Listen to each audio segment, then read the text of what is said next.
जानवरों से पिटाई और अदल्ट फिल्मों जैसे करवाते थे गंदा काम। ये कहना है उस महिला का जिसने अब इस दुनिया को हमेशा के लिए अलविदा कह दिया है।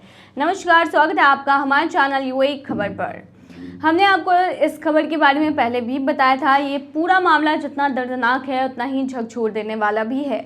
यूएई के शारजाह शहर में रहने वाली 33 वर्षीय विम्पाचिका मणि की आत्महत्या के पीछे की कहानी सिर्फ एक महिला की निजी पीड़ा नहीं बल्कि उस सामाजिक शरण का नतीजा है जो आज भी दहेज, घरेलू हिंसा और स्त्री उत्पीड़न जैसी मानसिकताओं में जिंदा है। हमने आपको ये खबर पहले बताई थी जिसमें हमने बताया था कि एक महिला जो कि भारतीय थी, केरल की रहने वाली थी, उसने आत्महत्या कर ली और आत्महत्या करने से पहले उसने अपनी बेटी को भी मौत के घाट उतार दिया था। जिसके बाद बताया गया कि एक सुसाइड नोट जो है वो बरामद हुआ है। लेकिन अब बता दें कि एक और नोट देखने को मिला है जिसमें पूरी सच्चाई बताई गई है। 8 जुलाई को मणि ने जो कदम उठाया वो इंसानियत को हिला देने वाला था। उन्होंने पहले अपनी मासूम 1 साल की नन्ही बच्ची की जान ली और फिर खुद आत्महत्या कर ली। ये घटना शारजाह के अल नहरा इलाके में हुई। मणि ने अपने फेसबुक अकाउंट पर एक लंबा सुसाइड नोट छोड़ा है जिसमें उन्होंने अपनी जिंदगी के पिछले कुछ सालों की भयावह सच्चाई बयां की है।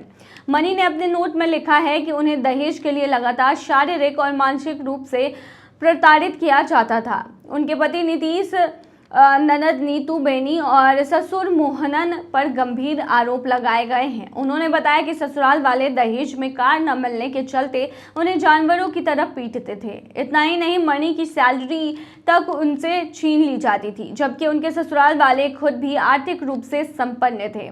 मणि ने लिखा कि उसका पति उसे कुत्ते की तरह पीटता था। वो पॉर्न देखकर उसका यौन शोषण करता था। कई दिनों तक उसे खाना तक नहीं दिया जाता था। जब वह 7 महीने की गर्भवती थी तब उन्हें घर से निकाल दिया गया था। इसके बाद उन्होंने एक प्राइवेट कंपनी में क्लर्क की नौकरी करके किसी तरह अपनी जिंदगी को संभालने की कोशिश की। पति भी दुबई में ही रहते थे लेकिन दोनों अलग अलग घरों में थे। सबसे चौंकाने वाली बात यह थी कि मणि ने अपने ससुर पर भी यौन उत्पीड़न का आरोप लगाया था। जब उन्होंने इसकी शिकायत अपने पति से की तो उसका जवाब मिला कि मैंने तुमसे शादी सिर्फ अपने लिए नहीं, अपने पिता के लिए भी की है। ये वाक्य सिर्फ एक महिला नहीं, पूरी इंसानियत के मुंह पर तमाचा है। फेसबुक पोस्ट वायरल होने के बाद कोल्लम पुलिस ने मणि के पति, ननद और ससुर के खिलाफ एफआईआर दर्ज कर ली है। मणि के परिवार का कहना है कि आत्महत्या नहीं बल्कि साफ साफ दोहरे हत्या का मामला है। फिलहाल यूएई पुलिस भी इस मामले की जांच कर रही है। भारत सरकार से भी सहयोग मांगा गया है। यूएई से भारत जा रहे हो तो ये 10 जरूरी बातें ध्यान में रखना वरना पछताओगे।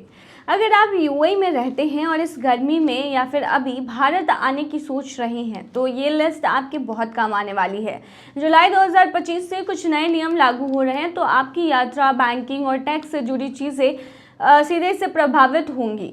तो चलो एक एक करके समझते हैं कि आपको क्या करना चाहिए और कब करना चाहिए। तो देखिए, भारत आने से पहले क्या क्या चीज़ें ज़रूरी हैं आपके लिए। अगर आप यूएई में रह रहे हैं तो पैन आधार लिंक कर ले और इसे चेक कर ले। अगर आपके पास पैन कार्ड है तो पक्का कर लो कि वो आपके आधार कार्ड से जुड़ा हुआ है। 31 दिसंबर 2025 आखिरी तारीख है, वरना पैन बेकार हो जाएगा। दूसरा है, ट्रेन टिकट बुक करने से पहले आधार अपडेट कर लो। अगर भारत आकर ट्रेन पकड़ने का प्लान कर रहे हैं तो आधार कार्ड से जुड़ा मोबाइल नंबर ज़रूर एक्टिव रखें क्योंकि अब तत्काल के टिकटों के लिए ओटीपी से वेरिफिकेशन ज़रूरी हो गया है। तीसरा है, ट्रेन की बुकिंग जल्दी कर लो। और ट्रेन का रिजर्वेशन 4 घंटे नहीं बल्कि आध घंटे पहले बनता है, मतलब वेटिंग से बचना है तो आखिरी वक्त तक इंतज़ार मत करो। चौथा है, अपने बैंक को बता दो कि आप भारत में हो। एचडीएफसी, आईसीआईसीआई और एसबीआई जैसे बैंक अब विदेश से भारत आने पर कुछ कार्ड्स को ब्लॉक कर देते हैं या चार्ज लगा देते हैं, तो बैंक को पहले ही बता दो कि आप इंडिया में रहोगे ताकि ट्रांजैक्शन में कोई दिक्कत ना हो। कार्ड इस्तेमाल में सावधानी बरतें। देखिए, एचडीएफसी और आईसीआईसीआई के क्रेडिट कार्ड से गेम्स, वॉलेट लोड या ज़्यादा कैश निकालने पर अब अलग अलग चार्जेस लग रहे हैं, तो ज़रूरी हो तो लोकल यूएई कार्ड यूज़ कर लेना, उससे कम चार्ज लगता है।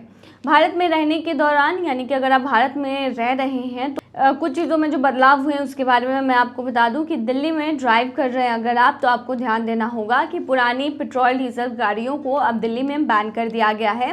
ANPR कैमरा आपकी नंबर प्लेट स्कैन करेगा, तो कोई गाड़ी किराए पर अगर आपने ली है या फिर उधार ले रहे हो तो पहले चेक कर लेना कि ये बैन लिस्ट में है या नहीं।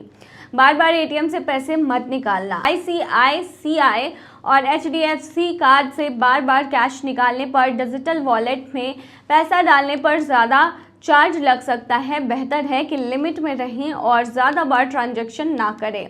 वापस UAE अगर आप लौट रहे हैं तो ITR भरना मत भूलना। अगर भारत में आपकी कोई आमदनी या संपत्ति है तो 15 सितंबर 2025 तक ITR ज़रूर फाइल कर दो। कन्फ्यूज़न है तो किसी टैक्स एक्सपर्ट से इसके लिए बात कर ले। नौवा जो चीज़ है वो ये है कि GST रिटर्न फाइल करने में सावधानी रखें।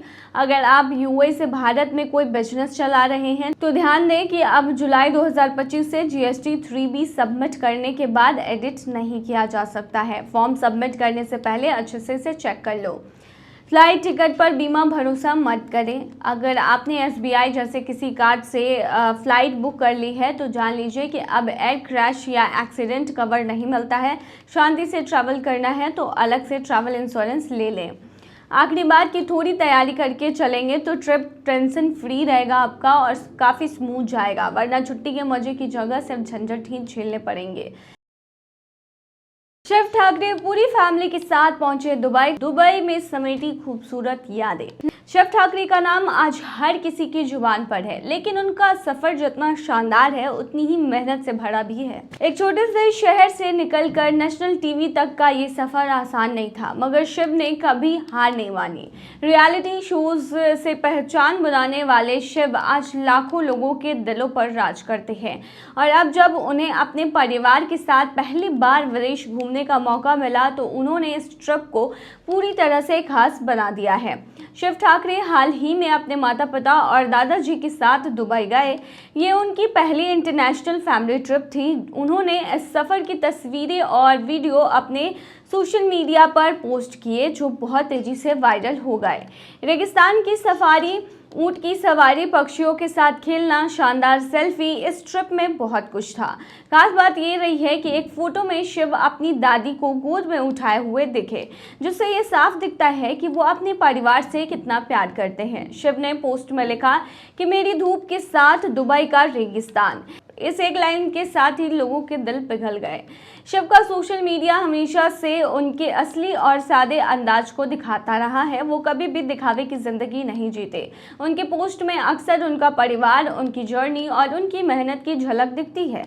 इस बार ट्रिप में भी उन्होंने वही सिंपल लेकिन इमोशनल अंदाज दिखाया। उनके फैंस ने भी इस ट्रिप को खूब पसंद किया और कमेंट्स में ढेर सारा प्यार बरसाया। शिव ठाकरे की लव लाइफ भी फैंस के बीच काफ़ी चर्चा में रहती है। कई बार उन्हें लेकर अफवाहें उड़ती रही हैं कि वो किसी के साथ रिलेशन में हैं। इस पर हाल ही में शिव ने एक इंटरव्यू में कहा था कि कुछ चीज़ें मैं पर्सनल रखना पसंद करता हूँ। मैं चाहता हूँ कि लोग मेरे काम के बारे में बात करें, मेरी एक्टिंग, मेरा डांस। अगर किसी के साथ रिश्ता होता भी है तो मैं उसे प्राइवेट ही रखना पसंद करूँगा। उनके इस बयान से ये तो साफ है कि वो लाइमलाइट में आने से ज़्यादा अपने काम पर फोकस करना चाहते हैं। शिव ठाकरे बिग बॉस मराठी के विनर रह चुके हैं और उन्होंने बिग बॉस 16 में भी ज़बरदस्त परफॉर्मेंस दिया था। इसके अलावा वो खतरों के खिलाड़ी और झलक दिखला जा जैसे शोज़ में भी नजर आ चुके हैं। हर शो में उनकी सादगी, मेहनत और इमोशनल कनेक्शन ने उन्हें लोगों का फेवरेट बना दिया है। उनके चाहने वालों को यही लगता है कि शिव जैसा डाउन टू अर्थ और फैमिली से जुड़ा इंसान इस ग्लैमर वर्ल्ड में कम ही देखने को मिलता है। अब जब शिव ने फैमिली के साथ अपनी इंटरनेशनल ट्रिप एंजॉय कर ली है तो फैंस को उनके अगले प्रोजेक्ट्स का भी इंतज़ार है। हो सकता है कि जल्द ही किसी सीरियल, फिल्म या फिर नए शो में वो नजर आए।